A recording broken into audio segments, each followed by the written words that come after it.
memang nampaknya dunia peradilan kita itu kan, saya minta maaf Pak Ruh mengatakan sudah sangat busuk gitu ya.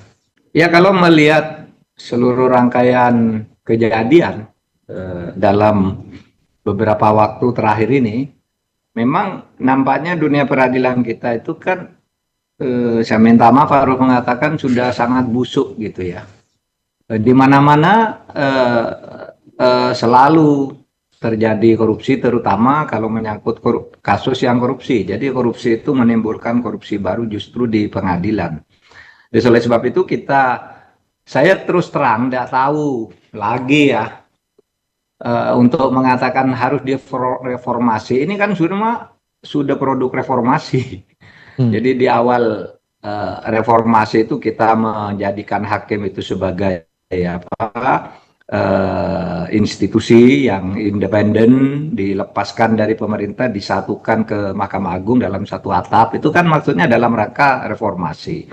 Lalu dibentuk komisi yudisial untuk ngawasi hakim semula, kemudian ditujukan malah ke hakim-hakim agung saja gitu, dibatasi.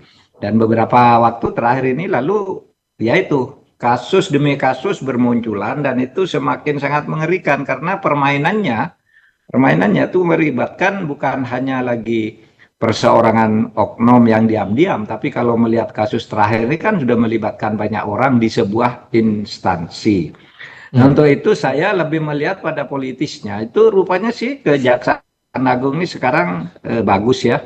Langkah-langkahnya yang terakhir ini relatif bagus dan mungkin menjadi yang paling tidak saat ini menjadi yang terbagus di antara penegak hukum yang lain dengan temuan-temuan dan langkah-langkahnya.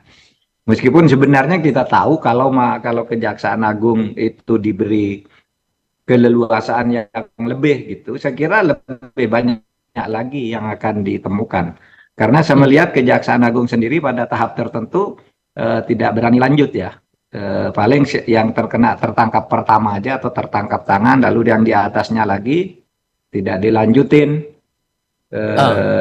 Itu banyak hal yang terjadi seperti itu. Misalnya Pertamina itu kemana itu sekarang kasusnya. Kemudian kasus pagar laut itu sudah saling lempar kejaksaan dan polisi, apakah ini korupsi atau bukan gitu. Kata polisi tidak ada korupsi di pagar laut itu karena tidak ada kerugian negara. Padahal korupsi itu tidak harus merugikan negara. Yang banyak dihukum tuh korupsi itu justru yang tidak merugikan negara. Misalnya ketua MK itu kan tidak merugikan negara, dia nerima uang dari masyarakat. Kemudian ada hakim, kalau tidak salah siapa yang dari Semarang, tuh, hakim agung yang baru ditangkap, tidak ada merugikan negara. Oh, ini integritas hakimnya. Saya kira integritas hakimnya mulai dari pimpinan sampai ke bawah. Kalau pimpinannya punya integritas, tidak akan terjadi hal yang seperti ini. Integritas untuk berani melakukan penataan dan melangkah secara lebih tegas terhadap kasus-kasus. Tidak lagi mencoba, misalnya seperti kasus Zaruf itu. Kan dulu dia disebutkan melibatkan banyak orang karena katanya ngurus perkara selama 10 tahun. Coba sekarang di pengadilan hanya dia sendiri yang muncul gitu ya.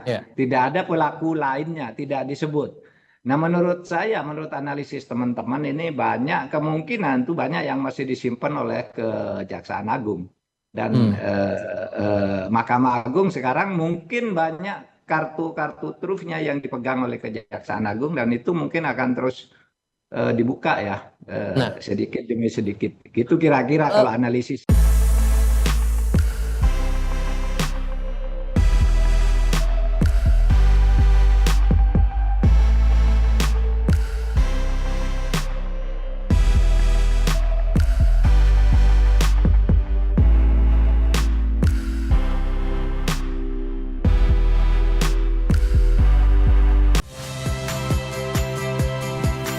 Saya Tiva Solesa. Saksikan program-program Kompas TV melalui siaran digital, pay TV, dan media streaming lainnya. Kompas TV, independen, terpercaya.